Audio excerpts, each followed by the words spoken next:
Hello, everyone. Welcome to Buddha's Zen Wisdom. We are here to accompany you every day. When you are old and lie in a hospital bed, if you don't want to be neglected by your children, please remember these 4 truths about human nature. Life is like a book. As you flip to the first half, you realize the second half is even more brutal. A couple of days ago, I came across 2 videos online that left me feeling deeply saddened. The first video showed a 1.5-year-old child hospitalized with pneumonia. 6 adults from the family rushed to care for the child. The grandfather held the child. The father carried the forced stand. The grandmother held the child's hand, and the grandfather and grandmother waited in the hospital room while the mother recorded the scene. Love overflowed through the lens. The second video was also set in a hospital. An 83-year-old man was hospitalized due to illness. He had 4 sons and 2 daughters, yet not a single one was willing to stay by his side. The old man had to hold his forced stand and manage his own trips to the bathroom. Even his meals had to be brought by the family members of other patients. The same setting, yet completely different circumstances, truly makes one sigh. Of course, there may be much we don't know behind these videos, but such cases are all too common in our lives. From childhood to adulthood, parents always worry about their children, caring for them meticulously. But as children grow up, reality often changes. It's not that they don't love their parents, but this love is often filled with too much helplessness and struggle. Everyone grows old eventually, and aging is the ultimate fate we all must face. When you are old and lying in a hospital bed, if you don't want to be neglected by your children, please remember the following 4 truths. 1. Having children is a task, raising them is a duty, but relying on them is a mistake. Many people in our society hold the deep-rooted belief that raising sons and daughters will ensure care in old age. Countless people have children tirelessly, hoping to avoid worries about aging. This belief might have worked in the past, but due to various reasons, more and more people are now realizing the harsh truth. Often, filial piety cannot withstand the pressures of reality. Not long ago, a news story was particularly infuriating. A 90-year-old woman in Florida was thrown out of her home by her eldest son. All her belongings were dumped outside, and with nowhere to go, she had to sleep at the doorstep. It was only when a neighbor intervened and contacted her younger son that the issue was resolved.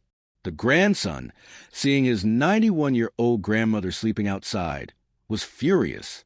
He recounted how his grandmother had 2 sons and had always doted on the eldest.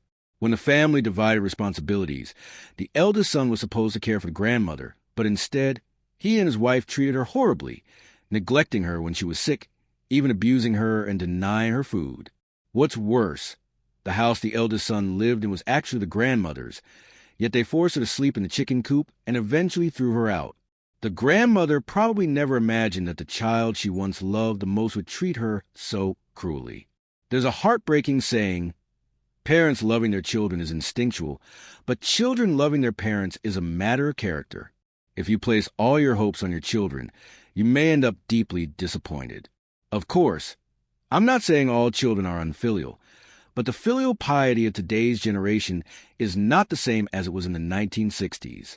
Some children are actively unfilial, leaving their elderly parents to suffer neglect or even abandonment. Others are passively unfilial, perhaps due to work pressures or living far away, making it difficult to care for their parents. Raising children does not guarantee care in old age. Of course, raising children isn't just about securing care in old age. Parents loving their children is instinctual, but children's filial piety is not guaranteed. It's crucial to plan for your future early, save money, and ensure financial independence. Strive to not burden your children emotionally or financially. If your children visit often, celebrate holidays with you, and stay in touch, then enjoy the blessings of family. If not, live your life well and age with dignity. It's still a form of happiness. 2. All desires eventually become illusions. There's a scene in the TV show Little that resonated deeply with viewers. When the parent of the main character, Frank, visited, they brought along an investment product they had bought, a pair of insoles that supposedly cured neck pain, along with a promise of $30,000 in returns. Frank's wife, Linda, worried they had been scammed and suggested calling the police. But the elderly couple insisted they were too experienced to be fooled. Not long after, the scam was exposed, and the couple lost their entire pension, leaving them in debt. Frank, already struggling with unemployment, had to clean up the mess and even considered selling their house. Many parents seem to share this flaw. They don't trust their children's advice, but readily believe strangers. They feel listening to their children undermines their authority, and they want to prove they can still contribute financially. As a result, they often fall for scams, losing their savings and adding to their children's financial burdens. I once read a story about a father who secretly used his son's wedding fund to invest in a business. He lost everything and ended up in debt. Overwhelmed with guilt, he called his son, apologized, and then took his own life. "I'm sorry. I failed as a father. I couldn't give you a happy family. My life is a failure, and there's no point in living." When we're young, desires drive us to strive and grow. But as we age, the room for error shrinks. It's time to let go of unrealistic desires and fantasies. Cultivate hobbies, spend time with friends, and find balance in life. Live steadily and avoid burdening your children. This way, you can enjoy a fulfilling and happy old age. 3. Treat your spouse well. It's how you treat your own future. There's a saying, "I don't envy young love with grand gestures and passion. I envy the elderly couples who still walk hand in hand." That's the true testament of marriage. Yet, as marriage rates among the young decline, divorce rates among the elderly have doubled compared to 30 years ago. Many couples stay together for decades, raising children and building a life, only to fall apart when they finally have time for themselves. Some even abandon their families for new relationships, chasing a midlife rebellion. But as the saying goes, a spouse in old age is the best companion. When you're old, you'll realize that a partner who has stood by you through thick and thin is your greatest support. In the TV show Dear Them, the character Frank becomes increasingly critical of his wife, Linda, after decades of marriage. He accuses her of mismanaging money and demands she account for every penny. When Linda's mother passes away, Frank shows no sympathy and even demands she cook for a large family gathering the next day. Eventually, they divorce in their 60s. After the divorce, Frank struggles to take care of himself, realizing too late how much he relied on Linda. In this world, parents will leave us, and children may be too busy or far away to always be by our side. Only a spouse can accompany us to the end. Life is about meeting people, but staying together is a hard part. Cherish your partner. After decades together, your bond has deepened. Growing old together is the most beautiful sunset of life. For only by living healthily can you live with dignity. The last and most important point is this. Only when we grow old do we realize that no matter how good the people around us are, nothing compares to having good health. Not long ago, a friend's mother suffered a stroke and was hospitalized for over 2 months. My friend had to manage everything alone. While her condition has improved, she still requires a catheter and is partially paralyzed. The doctor suggested she be discharged to recover home, but her father can't manage her care alone. If my friend stays home to care for her mother, she'll lose her income. It's a difficult and painful decision. This situation deeply affected me. When I grow old, I may not be so fortunate as to have a spouse by my side or a child who can care for me so diligently. There's an old saying, a long illness turns even a filial child into an unfilial one. Sometimes, it's not that children don't want to be filial, but caring for a disabled parent can disrupt the entire family. If you're bedridden for a long time, you become a hidden burden, not just on your own body, but on the entire family spirit. We all grow old. After 50 or even 40, our bodies begin to decline. We can't stop aging, but we can take care of our health, prevent diseases, and delay the inevitable.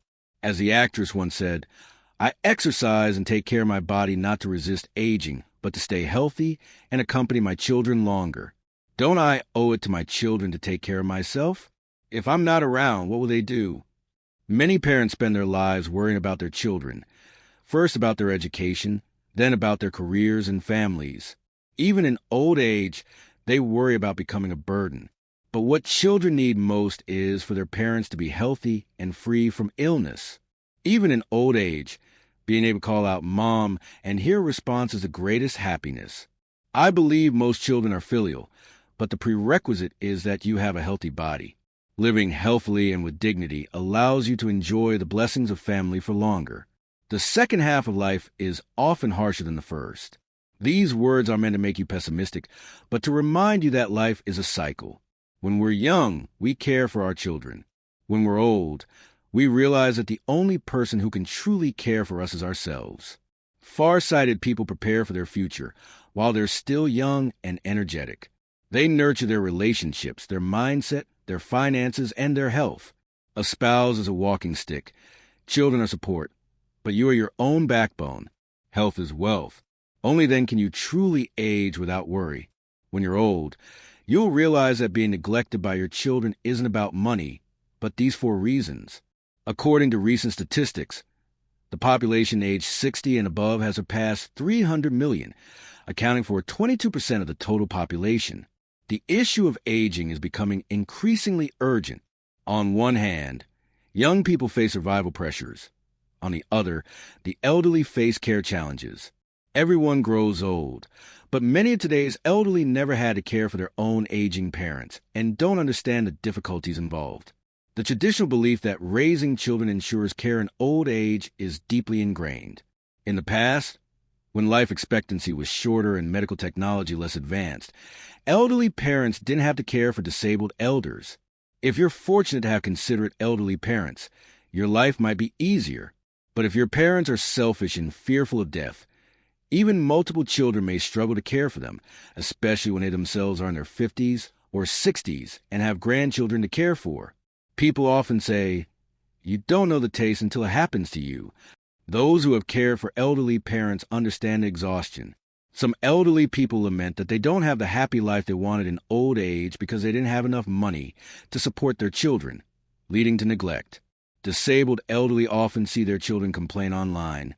"My parents aren't seriously ill, but they call every day, demanding I accompany them to the hospital." One elderly person even lives in the hospital because they feel safer there, but children have their own lives. Caring for a disabled parent long-term, without understanding or appreciation, can wear down even the most filial child. Such elderly people are neglected not because they lack money, but for these 4 reasons. 1. Lack of boundaries. They want their children to revolve around them, treating their world as a center. One netizen shared that her mother-in-law called 5 times a week, insisting on hospital visits for minor issues. After a few wolf cries, the children stopped taking her seriously. While it's natural for elderly parents to want to live with their children and enjoy family time, overstepping boundaries can disrupt their children's lives and even harm their marriages. 2. Poor health and constant complaints. Some elderly parents constantly remind their children of their sacrifices, using guilt to demand filial piety. This emotional manipulation can wear down even the most patient children. 3. Meddling in children's affairs. Some elderly parents stir up trouble among their children, spreading gossip and causing conflicts to gain more attention. This behavior erodes trust and creates distance. 4. Focusing on money. Some elderly parents constantly bring up money, comparing their children or demanding financial support. This adds pressure to already stressed children and leads to resentment. In old age, life becomes simple. You don't need much money, just a healthy body, a peaceful mind, and a positive attitude. A content and healthy elderly person is a blessing to their children and themselves. Thank you for watching. If you found this content meaningful, please subscribe so we can accompany you every day. Let's grow, find happiness, and age gracefully together. See you next time